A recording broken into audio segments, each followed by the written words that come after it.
मित्रांनो, छत्रपती संभाजीनगर जिल्हा बँकेच्या निवडणुकीत महायुतीने 20 पैकी 19 जागा जिंकल्या आणि सगळीकडे विजयाचा जल्लोष झाला।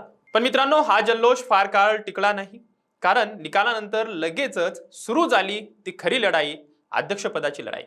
आणि ही लढाई आता महायुतीच्या आतच म्हणजे शिवसेनेच्या दोन दिग्गजांमध्ये रंगताना दिसते। एकीकडे आहेत आमदार अब्दुल सत्तार, ज्यांनी आपला मुलगा समीर सत्तार याला अध्यक्षपदी बसवण्याचा जवळपास पक्का बेतच आखला होता। आणि दुसरीकडे अचानक मैदानात उतरलेत खासदार संदीपान भुमरे यांचे चिरंजीव आमदार विलास भुमरे। मित्रांनो, प्रश्न हा आहे की भाजप नेमकं कोणाच्या पाठीशी उभे राहणार आहे आणि हा जो 2.5 वर्षाचा जो फॉर्म्युला चर्चेत आहे तो नेमका कोणासाठी आहे आणि का चर्चेत आहे तेच आज आपण जाणून घेणार आहोत। नमस्कार, मी आपल्या सर्वांचाच मित्र अक्षय ताटे आणि आपण बघताय सत्य पे सत्ता। प्रश्न तुमचे, आवाज आमचा। छत्रपती संभाजीनगर जिल्ह्यात एकच सध्या चर्चा आहे, अध्यक्षपद कोणाला मिळणार आणि कोण अध्यक्ष होणार।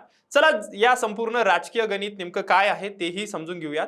आम्ही मागच्या व्हिडिओमध्ये नेमकं सांगितलं होतं की अब्दुल सत्तार यांनी आपला मुलगा समीर सत्तार अध्यक्ष बनवण्यासाठी कशी जोरदार फिल्डिंग लावली आहे, काय काय रणनीती आखली आहे, तो व्हिडिओ तुम्ही सर्वांनीच बघितलाय।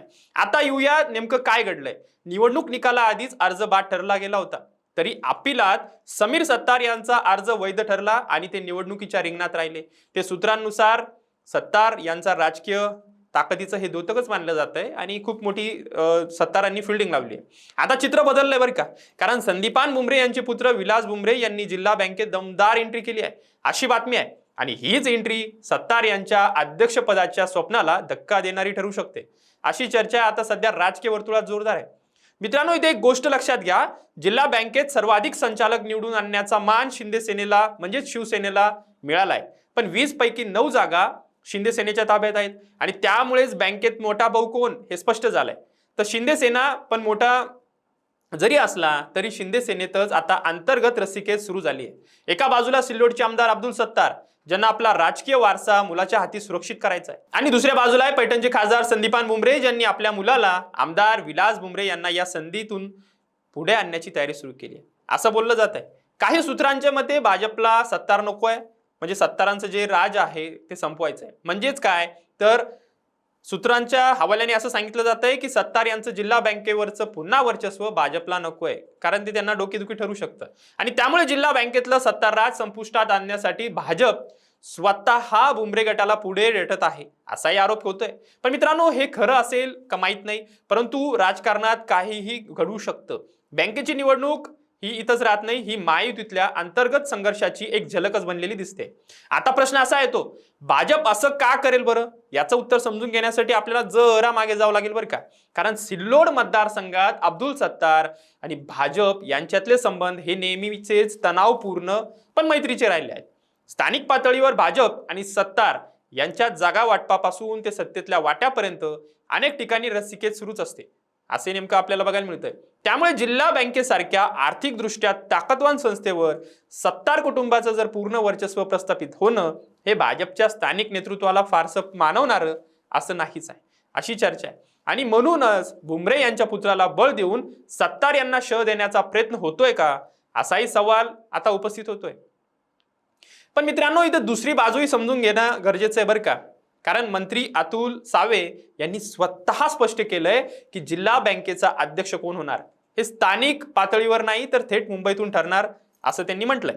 म्हणजेच मुख्यमंत्री देवेंद्र फडणवीस आणि दोन्ही उपमुख्यमंत्री समन्वयाने हा निर्णय घेणार आहेत असंही त्यांनी म्हटलंय। म्हणजे इथे स्थानिक राजकारण कितीही तापलं तरी अंतिम शिक्का हा मुंबईतूनच बसणार आहे। आणि हीच गोष्ट आमदार भुमरे यांनी सुद्धा मान्य केली आहे की अध्यक्ष कोण होईल, 2.5 वर्षाचा फॉर्म्युला नेमका जो चर्चेत आहे तो कसा असेल की 5 वर्षाचा असेल, हे सगळे निर्णय शिंदे साहेब आणि फडणवीस यांच्याकडेच आहेत। त्यांचा आदेश अंतिम असेल असं त्यांनी स्पष्ट सांगितलंय। आता हा 2.5 वर्षाचा फॉर्म्युला नेमकं काय आहे ते एकदा तुम्ही थोडंसं समजून घेऊया।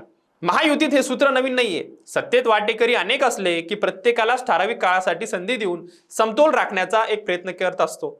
जिल्हा बँकेच्या बाबतीतही असाच फॉर्म्युला वापरला जाण्याची शक्यता आहे। म्हणजेच पहिली 2.5 वर्ष एक अध्यक्ष आणि उरलेली 2.5 वर्ष दुसरा अध्यक्ष। जर हा फॉर्म्युला प्रत्यक्षात आला तर सत्तार आणि भुमरे या दोन्ही गटांना समाधानी ठेवण्याचा प्रयत्न होऊ शकतो। म्हणजे पहिले 2.5 वर्ष भुमरे असू शकतात किंवा सत्तार असू शकतात। आता राजकीय विश्लेषकांचं मत आहे, पण मित्रांनो राजकारणात तळजोडीचे फॉर्म्युले कागदावर गोड दिसतात बरं का, पण प्रत्यक्षात मात्र ते किती काळ टिकतात हे इतिहासच सांगतोय। आता याचा मराठवाड्याच्या राजकारणावर काय परिणाम होणार हे पाहणंही तितकंच महत्वाचं आहे, कारण सिल्लोड आणि पैठण हे दोन्ही मतदारसंघ शिंदे सेनेचे म्हणजे शिवसेनेचे बालेकिल्ले मानले जातात. जर या दोन मतदारसंघातले नेते जिल्हा बँकेच्या अध्यक्षपदावरून एकमेकांसमोर उभे ठाकले तर याचा थेट परिणाम आगामी स्थानिक स्वराज्य संस्थांच्या निवडणुकांवरही होऊ शकतो अशी शक्यता वर्तवली जाते. कारण जिल्हा बँक ही केवळ एक आर्थिक संस्था नाहीये, तर ग्रामीण भागातल्या राजकारणाची नस आहे.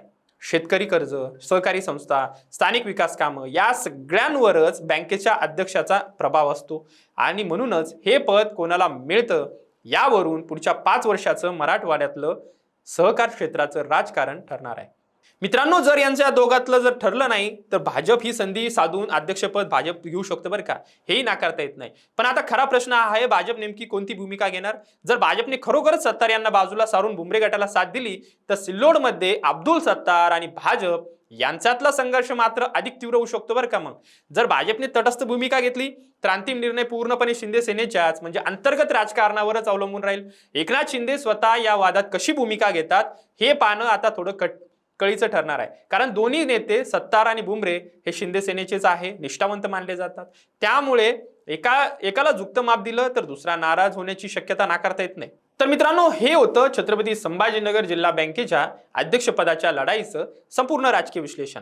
सत्तार विरुद्ध बुमरे. आता मुंबईत येणारा निर्णय कोणाच्या बाजूने येतो आणि 2.5 वर्षाचा फॉर्म्युला ठरतो का, या सगळ्याच घडामोडींवर आमची कडी नजर आहे आणि तुम्हाला अपडेट देण्यासाठी आम्ही कटिबद्ध आहोत. तुम्हाला काय वाटतं, भाजप सत्तारला साथ देईल की बुमरे गटाला पुढे करेल किंवा कोण निवडून येईल हे कमेंटमध्ये नक्की सांगा. आणि व्हिडिओ आवडला असेल तर जास्तीत जास्त लाईक करा, चॅनल सबस्क्राईब करा आणि जर का तुम्ही सिल्लोडचे असाल तर सत्तार साहेबापर्यंत पोहोचवा आणि पैठणचे असाल तर बुमरेपर्यंत पोहोचवा. निश्चितच येणाऱ्या काळात अशीच राजकीय विश्लेषण माहिती तुम्हाला या चॅनलवर बघायला मिळेल. त्यामुळे आत्ताच सबस्क्राईब करा आणि जास्तीत जास्त शेअर करायला विसरू नका. धन्यवाद. लग्न ठरलंय ना तुझं? आणि हे काय? अगं, मला पीसीओडीचा त्रास आहे. कधीतरी हे सासरी कळेलच ना. मग त्याच्यामुळे मुलं होण्यात अडचण येते ना. हे एकतर पीसीओडी इतका गंभीर आजार नाहीच आहे आणि त्यावर सोपा उपाय आहे. आपल्या ईशाला लग्नाआधी असाच त्रास होता. तिने डॉक्टर चाटेज होमिओपॅथी क्लिनिक मध्ये उपचार घेतले आणि तिला आता 2 मुलं आहेत. डॉक्टर चाटेज होमिओपॅथी क्लिनिक, साइड इफेक्ट नसलेला होमिओपॅथीचा नैसर्गिक उपचार. 9545727107